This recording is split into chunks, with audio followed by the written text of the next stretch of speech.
मैं रेणु मिश्रा, आपकी कक्षा 5वीं की हिंदी अध्यापिका। बच्चों, आज हम विषय हिंदी के अंतर्गत, जिसमें हमारा पाठ क्रमांक है 14, जो कि दूसरी इकाई से लिया गया है, और पाठ 14 दो भागों में विभाजित है, आ और बा। तो सबसे पहले हम आ भाग में, जिसका शीर्षक है हम अलग रूप 1 का वाचन करेंगे। बच्चों, जब आप ये पाठ देखेंगे तो यहाँ पर कुछ चित्र और उन चित्रों से संबंधित उसके नाम दिए गए हैं। इस पाठ में बच्चों हम पंचमाक्षर और अनुस्वार के बारे में जानकारी हासिल करेंगे।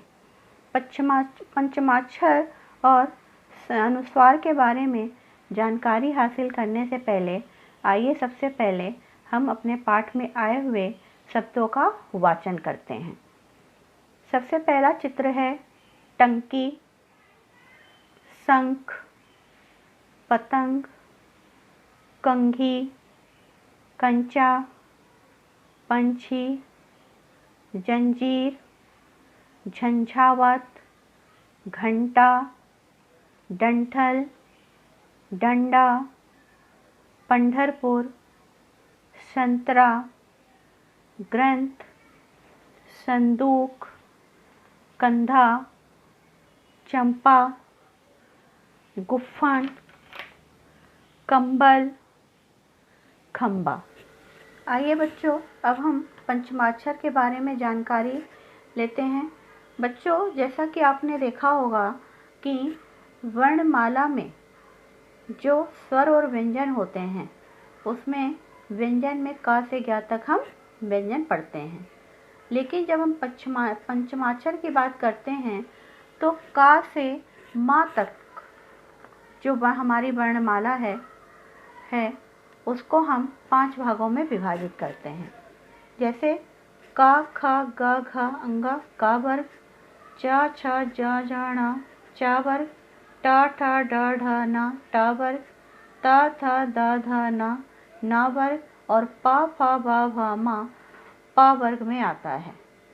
अगर हम इसको उच्चारण करें तो क, ख, ग, घ, अंग, च, छ, ज, ण, ट, ठ, ड, ढ, न, त, थ, द, ध, न और प, फ, ब, भ, म माना जाता है। बच्चों, पंचमाक्षर में का से मा तक को स्पर्श व्यंजन भी कहते हैं। इसको वर्गीय वर्ण भी कहते हैं। पंचमाक्षर का में 5 वर्ण होते हैं। जब आप इस वर्ग को देखेंगे, का वर्ग, चा वर्ग, टा वर्ग, ता वर्ग और पा वर्ग, इनके जो लास्ट वर्ण हैं, यानी कि ड, ण, न, म, इसको हम अनुशासिक भी कहते हैं और इसको हम पंचम वर्ग भी बोलते हैं और पंचमाक्षर के नाम से भी जानते हैं। बच्चों, यदि स्वर रहित पंचम वर्ण के बाद उसी वर्ग का कोई व्यंजन आए तो लेखन में पंचम वर्ण के स्थान पर अनुस्वार का भी प्रयोग होता है, किंतु उच्चारण में वह पंचमाक्षर की ध्वनि से ही उच्चारित होता है। ये हमारे 5 वर्ण है, जिसको हम पंचम वर्ण या पंचमाक्षर भी कहते हैं। आइए अब अनुस्वार के बारे में देखते हैं।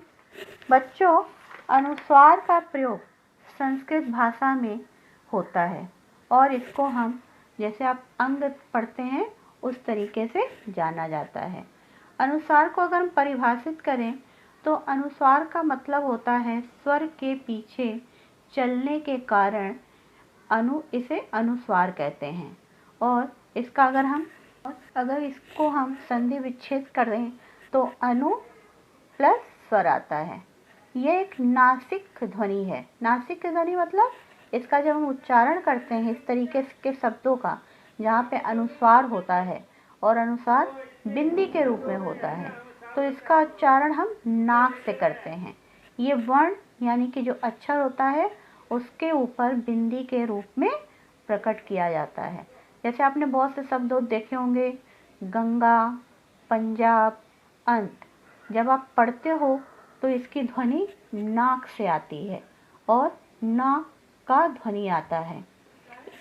इसी तरीके से बच्चों हमारे स्वर में आपने देखा होगा अंगा और अह वर्ण आते हैं, जिसको कि हम अयोग वा भी कहते हैं।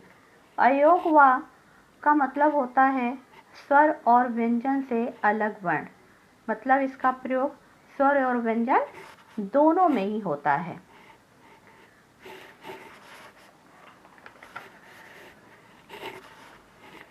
आइए अब कुछ हम आपके पुस्तक से ही कुछ मैंने शब्द लिए हैं जो कि पंचम वर्ण, पंचमाक्षर के और पंचम वर्ण के अंतर्गत आते हैं। जैसे टंकी, ये आपकी पुस्तक में ये शब्द लिखा है, लेकिन बच्चों संस्कृत भाषा में बहुत सी सारी पुस्तकों में, पुरानी पुस्तकों में टंकी का जो स्वरूप है ट वर्ग में जो ण आता है उसका आधा लिखा होता है। लेकिन आज हम जब हिंदी मानक के अनुसार जो हम हिंदी भाषा का प्रयोग करते हैं अपनी बातचीत में और लिखित भाषा में, तो जो न है उसको हम अनुस्वार के रूप में परिवर्तित कर देते हैं। तो जो न है वो ट के ऊपर बिंदी के रूप यानी कि अनुस्वार के रूप में आ जाता है। इसी तरीके से देखिए शंख, आजकल प्रचलित भाषा में हम शंख को सा के ऊपर बिंदी लगाते हैं और खा लिखते हैं, लेकिन आपने बहुत सी आरती की पुस्तकें, संस्कृत की पुस्तकें और भी बहुत हिंदी की पुस्तकों में भी शंख का दूसरा जो जहाँ पे आपको पंचमाक्षर यानी कि पंचम वर्ण के साथ प्रयोग किया हुआ ये शब्द दिखेगा। इसी तरीके से कंघी, घंटा, डंठल, कंधा, ग्रंथ, चंपा और कंबल का भी आप यहाँ पे पंचमाक्षर के साथ रूप देख रहे हैं। इसमें से जो कुछ शब्द हैं वो आज भी प्रयोग में होते हैं, हम लिखते हैं, लेकिन बहुत सारे शब्दों का रूप हिंदी मानक के अनुसार बदल गया है और हम आजकल वो अपनी पुस्तकों में या लिखने की भाषा में यूज नहीं करते हैं। फिर देखिए जैसे खंभा, जंजीर, कंचा, संतरा, पंडित, दंत, पंच, चंचल, पंप इत्यादि। ये जो सारे शब्द हैं बच्चों, ये जो आप देख रहे हैं ड, ण, ण, न, म, जब ये हमारे व्यंजन के साथ आते हैं तो आगे आने वाले व्यंजन के में अनुस्वार के रूप में परिवर्तित हो जाते हैं। बच्चों पंचमाक्षर से संबंधित आपकी वर्कबुक में जो क्वेश्चन और आंसर है उससे संबंधित यहाँ पर मैंने उनके आंसर लिख के दिए हैं।